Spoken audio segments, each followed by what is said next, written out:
एगो सजनवा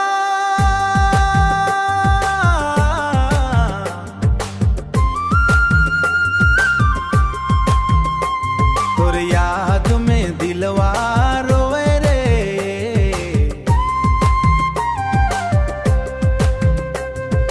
मांदर के ताल में प्यार हमर खोवे रे बेया।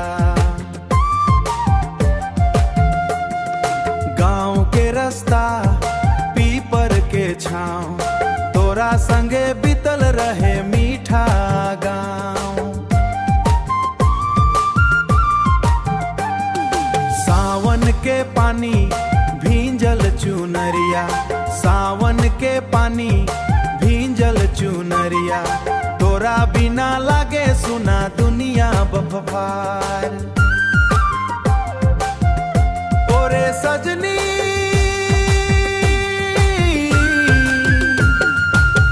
काहे छोड़ गेलू हार हार। दिला में बसल तोहर बात, दिला में बसल तोहर बात। रात भर जागे मोर जज्बात डटरात।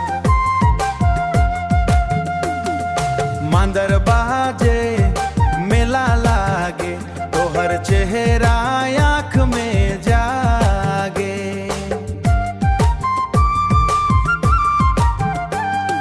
चांद तारा सब फीका लागे, चांद तारा सब फीका लागे। तोरा बिना दिला भागे सब ले। ओ कोठा सुर में दिलवा गावे, ए तोहर याद में आंसू आवे रे। लौट यारे सजनी गांव के गलियां पुकारे तोरा नाम। हमर प्यार रही हमेशा तोरे संग।